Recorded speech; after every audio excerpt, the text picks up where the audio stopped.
All right, to get started, let's bring in a file from a previous course. Go to Sound, bring in Sound 03 Shotgun, and we'll create a sequence from it. Okay, and what I want you to do is switch over to here to captions if you haven't already. Okay, and let's use our backspace down here, backslash even, so that it fills the screen. Okay, so create a new track. And over here, the format. Now, subtitle is your kind of generic subtitle like we talked about, and closed captioning are all these other ones. And these will use different kind of formatting to kind of make them compliant. So we're going to use just regular old subtitles, mainly because I've never been on the other side of creating captions. I get the mine sent out. I'll show you some of the ones I've got made.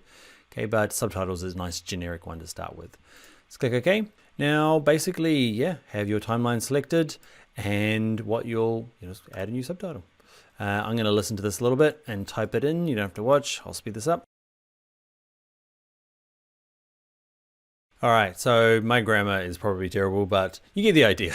You click on it, type it in, and then down here, okay, you see this new subtitle track opened up? That's what the CC thing's been grayed out for so long. It's been completely grayed out because we've had no subtitle track. Okay, now you can hide them. You can show all of the tracks, or just the ones that are being used. Okay, so over here, what I'm going to do is I'm going to move it. So I'm going to go to my move tool, V tool. Your tools have gone. Oh, this layout, it's up there. Okay, so V is straight to that move tool, and you just line it up. Okay, how long does it need to be? I need to find out when I stop saying the word meaning of color with the meaning of color. Okay, about there, and then zap it in. Okay, now you got the option of making a new one. Okay, I'm going to do that again in fast forward mode.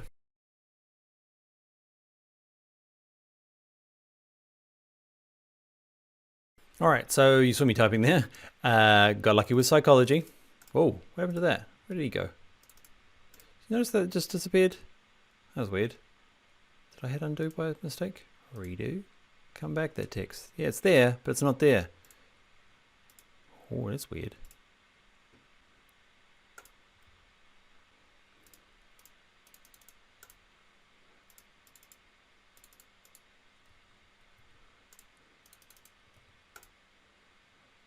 There it is back again. All right. I'll leave this in the course in case it happens to you. It hasn't happened to me before. There you go.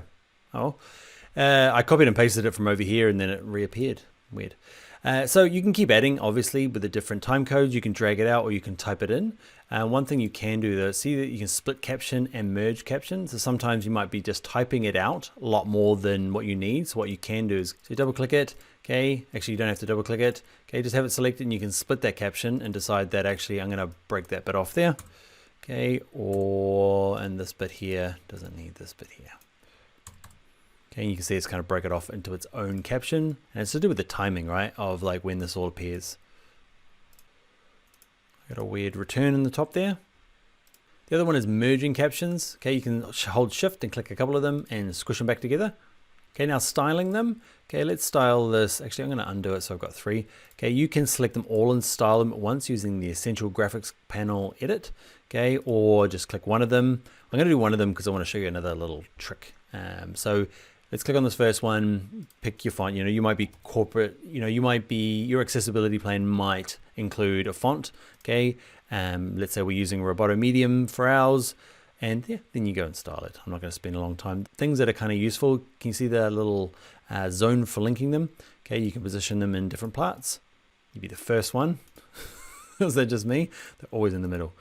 Color, shadow. I'm going to go for, I prefer the background to be black. Okay, and I like the background outline to be a bit bigger. The opacity, yeah, opacity is good. Okay, so once you've done a bit of planning on this, what you can do, let's change the font size. Whoa, too big. Okay, and what we're going to do is set it as a style.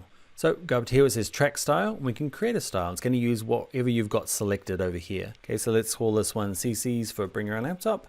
I click OK, and it means now I can click on, highlight these ones. Okay, you'll see that the style actually got attached.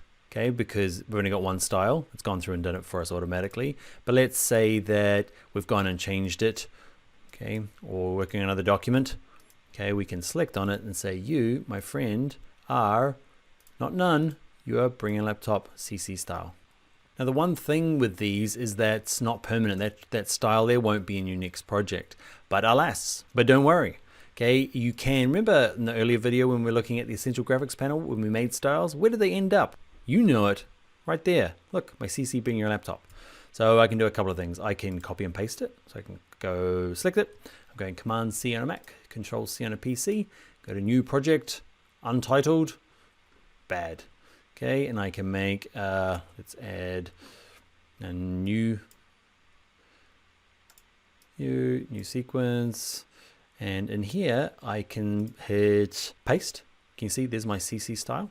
Okay, and I go to new caption track, and I can either do it afterwards or before I get started. Get started with the subtitles being the right kind of style. Look at that, brilliant.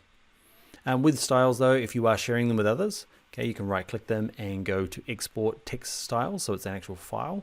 I know they have long-term plans to get them into the CC libraries. That might be true already, so check if you can like export to CC libraries on your version.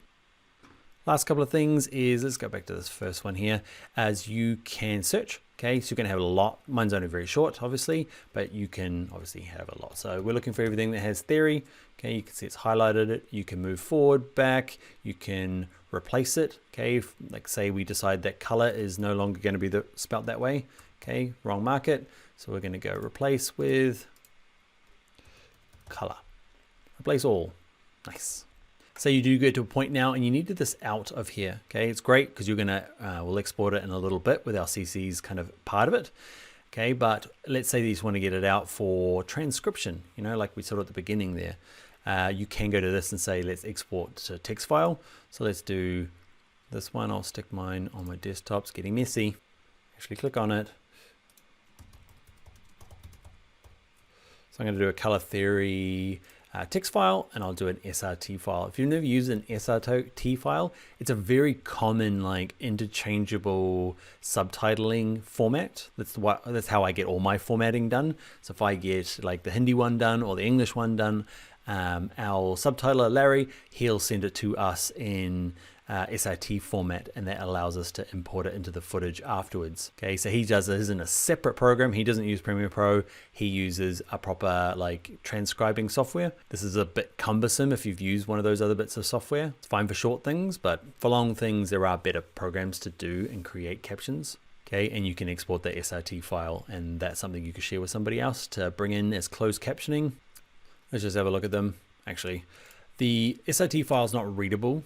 It's readable by programs that can read subtitles. So let's look at our desktop. So I've got that one, color theory, easy. Look, just dumped out all the text, which is nice. The SRT file, I have no idea where to put it. It's unopenable anyway. Okay, so we can't open it unless we open it with say like Premiere Pro, or you can upload it to YouTube. Okay, so, but I'll show you a better way of doing that as well. But there you go. That's your whirlwind start in captioning inside of Premiere Pro.